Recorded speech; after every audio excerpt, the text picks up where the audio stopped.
Hello everyone. I'm here to talk about the Aquarius full moon we have tomorrow on the 19th in the afternoon. And it's really interesting. I'm in a just kind of a different state than usual. I've been traveling and just recovering from that and catching up with things on the farm. And I also think there's something with this full moon energy with the sun and Mercury conjuncting, opposing this moon, that is really sending us like a lot of codes. So there's just like a lot of integration happening. And there's been a lot of different sort of leads and clues and information as usual, but even more than usual. So I decided I just was going to do this reading a little bit differently, and I was drawn to a lot of card decks. And so I thought I would pull some cards. But before I get started with that, there was a book that was calling my name this morning in regards to this full moon. And it's Portals by Freddie Silva. And I felt called just to flip it open. And when I flipped it open, I came to this page, The Rainbow Race. And it's about this woman's experience. Her name is Sia Lanu Estrella. I actually have heard something, like an interview or something with her before. She channeled the rainbow tablets, and this is about her experience meeting the rainbow race. And she actually, I had to go look up a little bit more about her, because I feel like I'm very connected with the rainbow frequency. And I had this quantum astrology session with Tammy Roth where I was connecting with Lyra. And the constellation of Lyra is a harp. And I saw each harp string as a different color of the rainbow. And I saw how when you played it all together, it created harmony. And of course, this kind of represents what we're doing down here in the human experience, how we've all fragmented from one source of light through a prism into all these different expressions of source light, and how we have all these different experiences. And this often comes up with Aquarius, is the rainbow frequency. And it's also about just embodying your authenticity and the unique experience you chose to have in this lifetime. And something I was really reminded of is what a flash in the pan each lifetime is. And what just like you just blink and it's gone, But then how important it is to make the most of it, So one of the things that we're all here experiencing is like a huge shift in consciousness. And I was also drawn to look at the U.S. chart, the U.S.'s birth chart. And it turns out this full moon is exactly conjunct the U.S.'s natal moon. And there was also the new moon in Cancer was conjunct the U.S.'s sun. So the U.S.'s chart is being activated massively. For this full moon, the sun and Mercury are conjunct the asteroid Lilith in the U.S. chart. And the asteroid Lilith in Leo is all about putting a magnifying glass on the ego. And I really felt like Carl Jung's presence coming through in this. And I felt these messages about the ego that it's like we need to reframe it. When we first get introduced to spirituality, we might have this concept that we need to get rid of the ego. And we hear of like ego death. But really all it is this unlayering or unveiling of different layers. And actually it's shedding of different constructs and conditioning and stories that the ego holds. And so it's less about are you in your ego or not. It's more about what is your ego aligned with. How much has your ego allowed itself to see its shadow aspects and to just observe the self without judgment. So, yeah, I love this dynamic between Leo and Aquarius. Like, those are the opposing signs. And, you know, Leo is ruled by the sun, which we often associate with the ego, but it's also ruled by the heart. So it's like, what if we could, you know, operate from that heart space more often? And I think Aquarius kind of helps us with that, because Aquarius is more detached and it's more concerned with the big picture and communities and evolving to enhance this experience here, right? Like creating new ways. And so, wow, I just did not expect all that to come out. I knew I just had to show up and start talking. Something else my attention was drawn to with the rainbow frequency was how we just had the Olympics, and how interesting it is that the symbol for the Olympics are these like rainbow rings. And the origins of the Olympics date back thousands of years, and there's stories of the gods competing on Mount Olympus, and it just feels like another example of remembering that we came here to grow.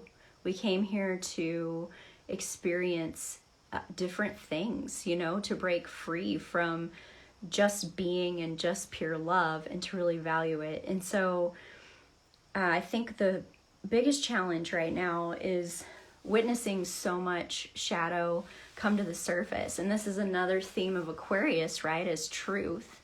And Aquarius, the modern ruler of Aquarius is, you can really look at the traditional ruler too, but the modern ruler is Uranus, which is like the higher truths. I would say Jupiter is more like a personal truth.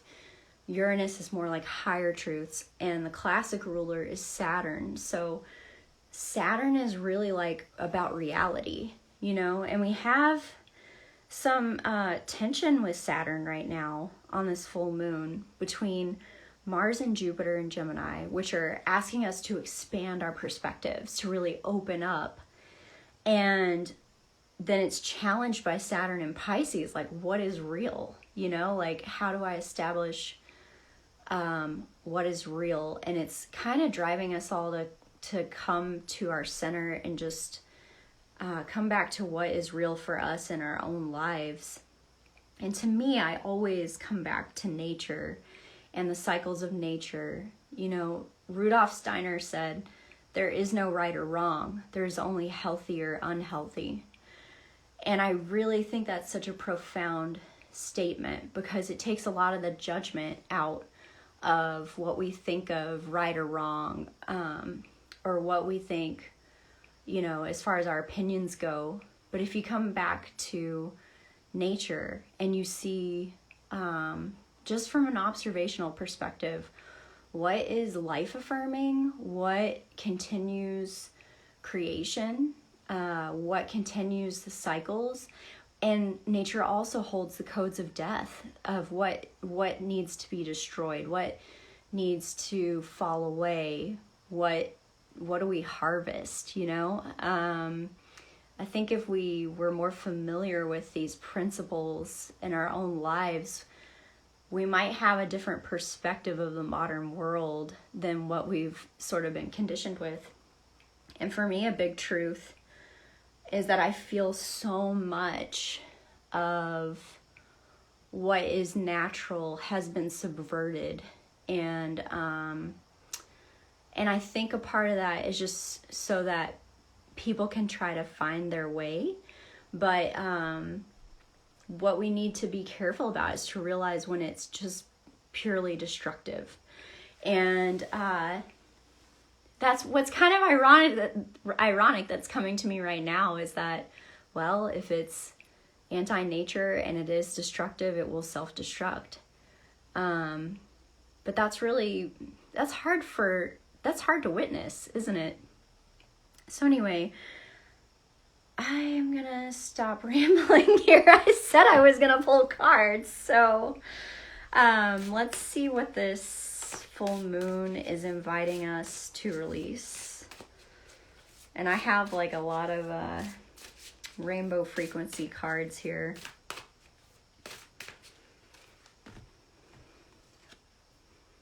The Tree of Life, map, support, and connection. That is so interesting. It really feels like this invitation to go within and access these codes that live within all of us. In fact, I kind of had this vision of like looking at the full moon and these rainbow frequencies just running through the body, running through the chakras, and activating this ancient DNA and this ancient knowing that goes all the way back to like our star origins.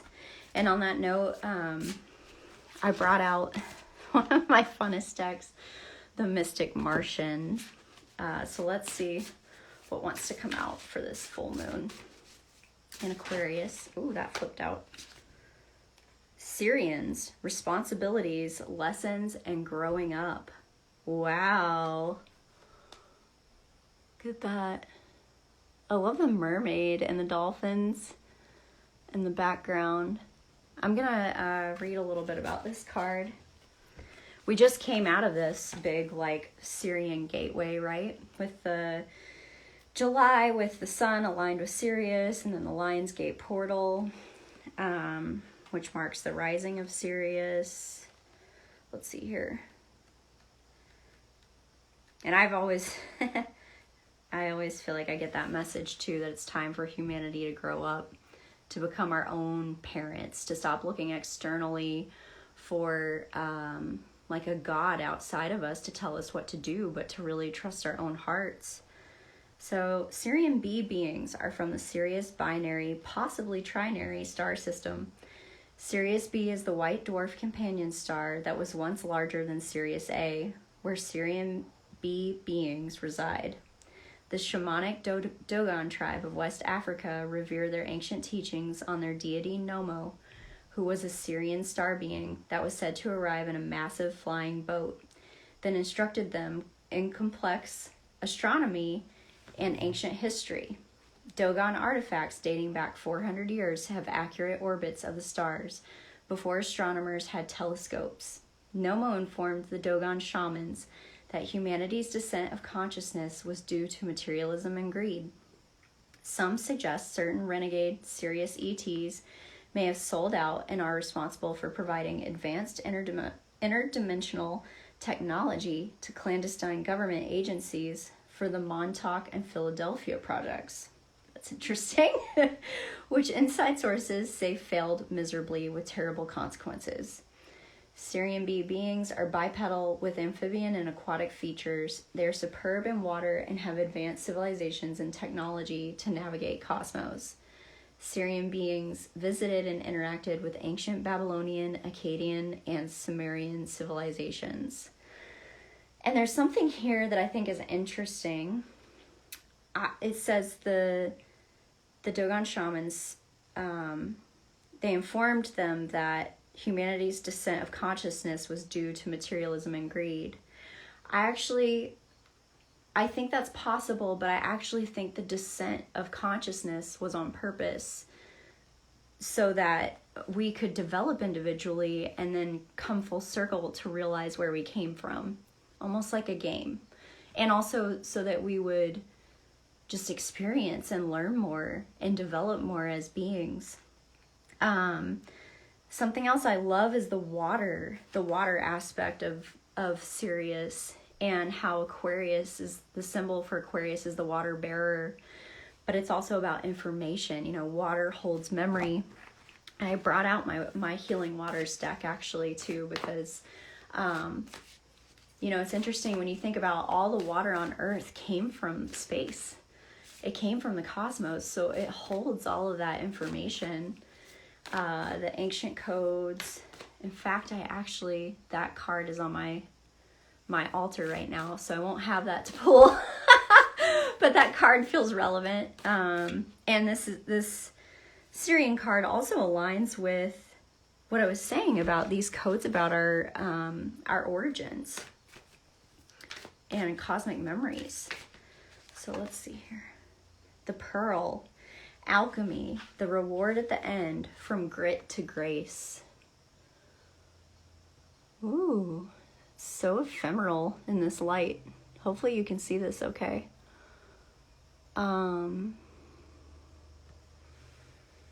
And it's so interesting because this world is our oyster and we are the pearls.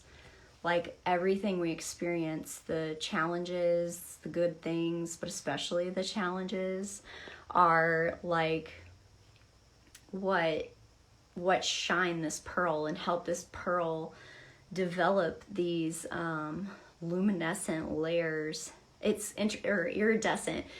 The pearl has the rainbow too. It has that like core white color. Well, there's all different colors of pearls actually, but if you're thinking of like the most familiar symbol of the pearl is like this pure white light, but then it has that iridescent rainbow quality to it. And that's developed by all these different experiences that we have here. And then something else about that Syrian card brought up is how a lot of our like indigenous ancestors were connected with the star beings and were connected with this ancient knowledge. And so I felt called to pull a card from my Earth Warriors deck. I've definitely connected with these beings through ancient Earth ancestors. And I think that sometimes we think of the Earth and cosmos as like separate things or like sort of alienated from each other. But I actually think if you connect with one, you connect with the other, and that we were in deeper connection in the past. So what Earth Warrior wants to come through with a message for this full moon? Gosh, I'm just feeling so much. I'm feeling so much healing as I shuffle this deck. There's like just so many patterns that I feel like we're breaking the cycles of. It's gonna like make me a little bit emotional. Let's see. Clan of the Wolf Heart. We're the ones we've been waiting for. How beautiful is that? Oh, and look, the full moon is right there with the butterfly. It reminds me of the pearl too. The pearl that she's holding. It's like the full moon. Okay, let's see what this card says. 14.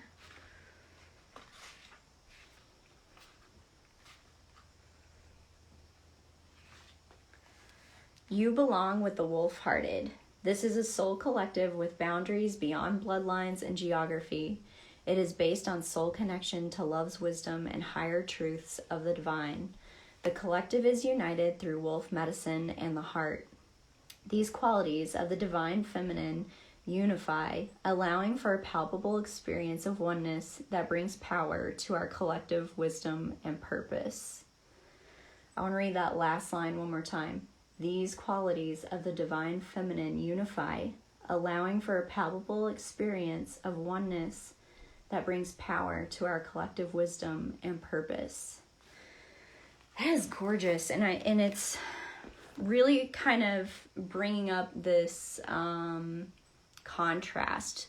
You know, I've been reflecting a lot on how most of my life I felt like a lone wolf. I felt really different, and perhaps I was, but also I think it's been a journey of learning more self-love that helps me drop the walls around my heart to open up to connecting with others. And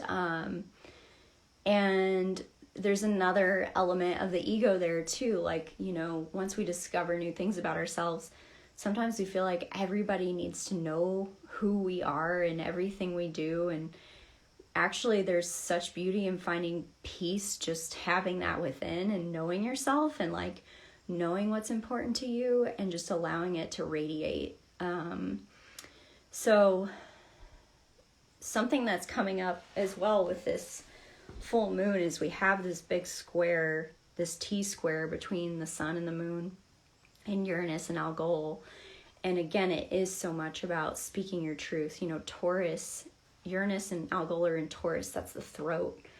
But what truth are you speaking? Is it, you know, it's fine to speak your personal truth, but is your personal truth aligned with a higher truth? That's something I struggle with sometimes, and something that I feel like I'm navigating. And I haven't felt called to like cover anything political in this reading, as I have recently in a lot of readings. But even navigating that world, I feel like I'm trying to, I see myself like with a foot on either end of a seesaw. Like, okay, here's how I personally feel. Okay, here's how I feel, you know, collectively or universally, from a spiritual perspective. And both are important. I think it's just about opening our minds to not taking everything so personally. And with Jupiter in Gemini and with Mars right there, that's the challenge right now. And we have this square to Saturn. So there's a lot of tension there right now. But what's come through a lot, I feel like I might have said this at the beginning, but the U.S. is like this, I'm hearing rainbow being. Like the U.S. is meant to be, I keep hearing melting pot. It's here to bring forth this Aquarian consciousness. And like Francis Bacon's book, The New Atlantis. And a lot of times to get to what's true, you know, we have to sift through all the shadows and all of the deception and subversion. And that allows us to actually have more choice once we can recognize, you know, from an observational perspective, like, oh, actually, I think we've been presented with this from like a biased point of view or with an agenda or something, you know. So a lot of that truth is coming to light right now, and everybody's going to be in a different place with it based on their own individual experience. And I think it's important to maintain compassion, and just know that everybody's on their own kind of journey, and everything's unfurling at its own pace, and it's all in divine timing. There's no rush, and there's like a whole divine design that is having all of this unfold. Like the way the cosmos move, I'm just constantly amazed by the synchronicities and strategy. It just makes me feel like, yep, we're not fully in charge here, but what our duty is to align with the invitations and try to dig deep into, like, to find that pearl within ourselves with each invitation. So I'm going to pull one more card. I wanted to pull a mudra because these are very rainbow themed, and I feel like there's a mudra we could use on this full moon to help us receive these codes. So let's see what wants to come through. Ooh, and it's the root chakra. I love it. Grounding. Perfect. And it's 8 for this 8-year Boo Mudra. Grounding, stability, connection to the physical body. Benefits: reduces stress and blood pressure, activates the root chakra. So you extend the index and middle fingers downward to make an inverted V-shape peace signs with both hands. Curl the pinky and the ring fingers inward toward the palms and place thumbs on fingertips lightly. Extend arms and bring the tips of the middle and index fingers into the ground or tops of the thighs. Relax shoulders, lengthen spine. And your focus is grounded to the earth. I receive support and abundance. That's beautiful. So I've got my little whoop. And yeah, so hope you guys have a wonderful Aquarian full moon. I'm going to relax and ground as guided, and try not to let my mind get away. All right, love you guys.